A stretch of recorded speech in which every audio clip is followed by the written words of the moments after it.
Why don't we start with the racetrack though? Because like sports bettors, especially, like we kind of like angles. We like when things are a little different. Oh, they're playing an NFL game, but they're playing it in Mexico City, so that means oxygen, and they're not going to be able to run as fast or whatever. They're playing an NBA game, but they're playing it where the rims are soft, or they're going to be more responsive. Is there something like that here? Like, how much different is this really going to be for people who are used to just like the Belmont's this giant loop and the track is huge, and this is not that? How much different is this race going to be than what we've seen previously?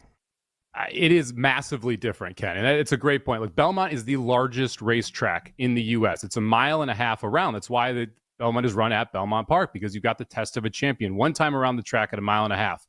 Saratoga, one of these smaller racetracks in the U.S., just a mile and an eighth around. So they can't even run mile and a half dirt races because the starting gate would be in the middle of the far turn. So they're going to run it a mile and a quarter, the same distance as the Kentucky Derby on Saturday. Instead of that mile and a half distance, it's the same distance as the Whitney, the Travers, the other major stakes races at Saratoga.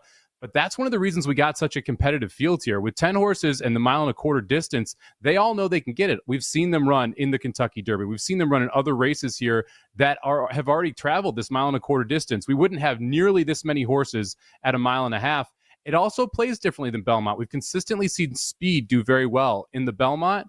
Well, this year with this mile and a quarter distance at Saratoga, you have a better chance of a closer being able to win. And then in the turf races, because there's two turf courses, the turns are extremely tight as well. So you also see speed favoring courses here. And Saratoga's known for horses for courses, specific racehorses that love the Saratoga racetrack, both dirt and turf, that consistently win. Casa Creed going to be on the undercard on Saturday. He's run 6 times at Saratoga, won 4 Grade 1 stakes there. He loves that turf course. You get a lot of horses that really enjoy this specific track, which also throws another curveball in with your handicapping.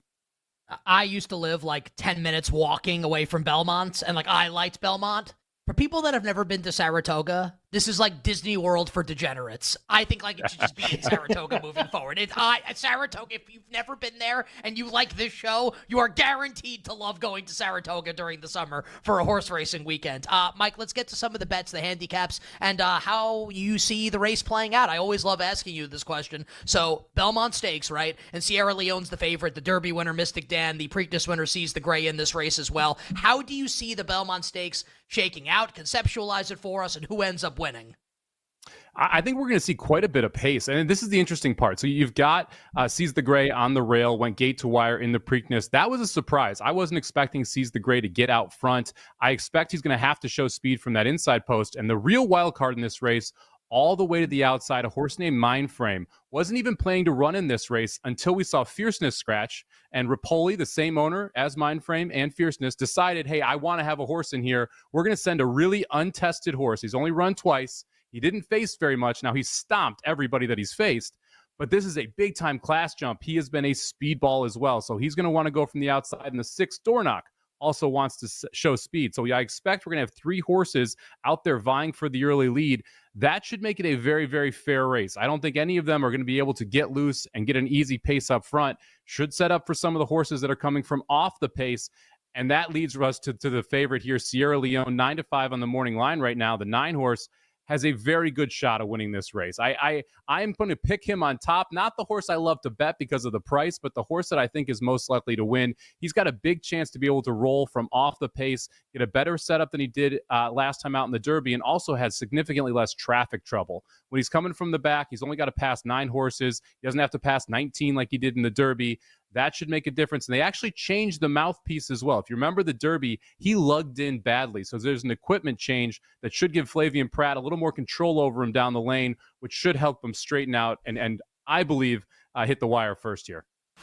Bad starts of the season for the Fever and Caitlin Clark from a record perspective. Indiana currently sitting towards the bottom of the WNBA standings, Ken, at 2-9. Is there anything to do right now with Caitlin Clark, Ken, and the Indiana Fever in the WNBA? I didn't think this is where we would be, like at the start of the year. Like a player like Clark is going to be not even a lightning rod, just like it's going to be someone that people want to play on and bet on to do well early on, wherever she ended up getting drafted. So coming into this year, I didn't have any bets on Indiana Fever win totals or them to make or miss the playoffs or Clark to win MVP, which I know people were betting. I really did not like that bet and talked about it on the show, but everything else I was kind of yeah, like let's wait and see. Let's wait and see how this goes. People are certainly bullish because she's an all-time college player, but let's just like see how it goes. Maybe she'll realize that potential, maybe not. Could never have predicted that this is the start that we would get off to. You bring up the schedule, 11 games in like 18 days, or not 18 days, it's like 11 games in 20 days, something like that. It was basically every other day for several weeks.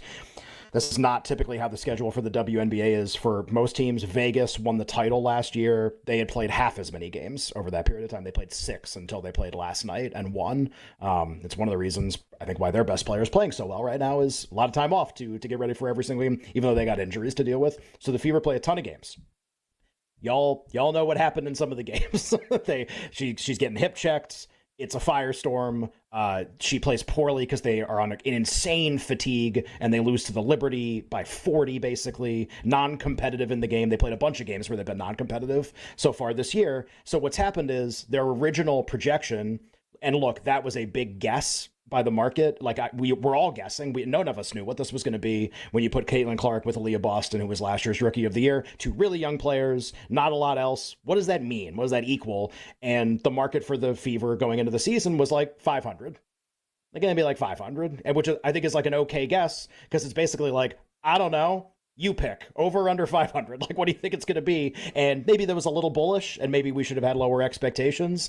Now I think we have to at least ask the question while we're in this kind of slow period finally for them on their schedule, if this is a time where it makes sense to actually buy them, not to be awesome, just to be a little better than they are right now, just to be a little better than 2-9, just to be a little better than out of the playoffs, just to be a little better than non-competitive, which they've been in a bunch of the games so far.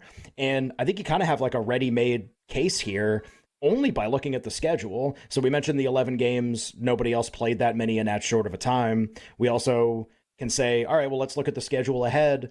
6 of the next 7 games, I think, are very not likely wins, but can be competitive games for them. And look, the way to think about this in the WNBA is like, if you've got Vegas on the schedule, like that's an X. You cross that game off. That's a non-competitive game. You're going to lose that game 95% of the time. You got the Liberty on your schedule, cannot assume you're ever going to win the game. You got Connecticut on the schedule this year, cannot assume you're going to win the game. 6 of the next 7 are against literally haven't lost a game so far. Honestly, this year you got Minnesota on the schedule. That's a tough draw. Top heavy. WNBA is really good at the top this year. So, okay, look at the schedule for the Fever. 6 of the next 7, not against that group of teams. It's 2 Chicagos. It's 2 Atlantas. It's 2 Washingtons. These are 3 of the 4 worst teams in the WNBA. They have them 6 of the next 7. They have multiple days off between all of their next 5 games. They do have Connecticut in there, like I think it's the 3rd game or something in the group. It just looks like a stretch that this is a good time to buy them. Look, if you're going to get anything, you assume it would be now. Ton of time off, ton of time now between games going forward. The market hates this team, thinks they're very unlikely to make the playoffs now. They were a big favorite to make the playoffs at the start of the year, like minus 250, I think, something like that. Now you can find at MGM 4-1 to make the playoffs. We haven't played a quarter of the season yet.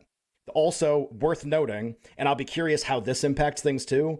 I don't have like a ready-made answer like how does this impact things, but I think it's going to be really weird. This is a WNBA season where they take a month off in the middle of the season for the Olympics. So from July 15th to August 15th, they won't play. And then we'll come back and we'll finish the season. I just feel like young team that just needs time to do stuff and like not be gassed. I don't know if it'll help. I don't know if it'll hurt. It's definitely an additional wrinkle here. Well, it could be a time to change things. Right, change, whatever that means, change things. Danny Hurley. Reset, right. JJ Redick, right? Reset, whatever reset means. And it doesn't have to be good for the Fever and bad for everybody else. Just like, I guess the idea is people like to assume like whatever is happening now is going to continue happening into the future. There are lots of reasons to believe that what's happening now with Indiana is not what's going to happen in the future. This is a pretty unique setup that's happened here. And it's not that they have to now turn around and be amazing. They just kind of have to turn around and be not embarrassing. So 8 of the 12 teams in the WNBA make the playoffs. So 2/3 of the teams make the playoffs. So for the Fever to make the playoffs, they have to be better than 4 teams. This is an easy case to make for 2 of the teams. It's a pretty easy case for the 3rd. The 4th is tough. And that's why the price is really long. So I think it is very, very likely the Fever are going to finish with a better record than the Washington Mystics. The Mystics are the worst team in the WNBA. It's not even close. Well, let me hit you with this, because you bring up like New England's defense maybe taking a step back, or maybe it could be good, but maybe it takes a step back here with like the greatest defensive head coach of all time, like Right. not there anymore. Let me take this from a different angle. Like, and obviously, like Matt Patricia's not coordinating the offense. And Joe Judge isn't there. We can get off our jokes on that. Mac Jones isn't there anymore. If Drake May's going to start, like, why can't Drake May be really good? And they drafted 2 receivers, Jalen Polk from Washington and Javon Baker, and like both guys have apparently been awesome at minicamps, and I get it. Best shape of our life season, I understand. Why can't like the Patriots offense be decent this year if Drake May's going to play? Yeah, I mean, I just look at the cross matches. Like, okay, like project what you think the DVOA ranking will be for, and you don't have to be DVOA. Just project what you think the offense and defense ranking will be. I just said that because that's like a conventional one that people know for both teams and how they match up against each other.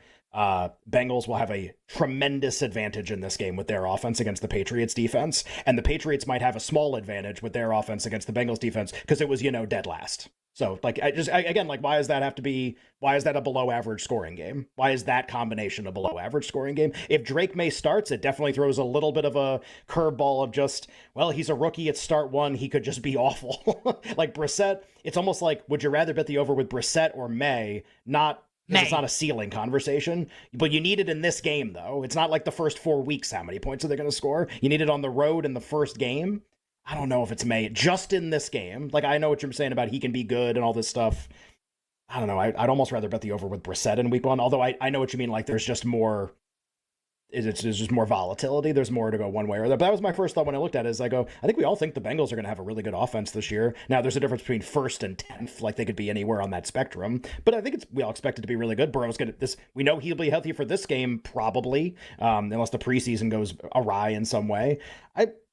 It struck me as kind of an over game because I don't think we should have any expectations for what the Patriots could allow 500 points this year. Like, no one should bat an eye if that happens. It would be insulting to Belichick to think it's going to play out the same way here, honestly. Whereas, like, what do we always play? Rookie quarterbacks against Belichick. He always takes away the thing that the other offense is the best at. Like, no one else did that stuff. And even if Gerard Mayo is a facsimile of Bill Belichick, he won't be as good at it. So, like, our expectations for the Patriots should basically be like bottom 10 offense, bottom 10 defense. That's what the expectation should be.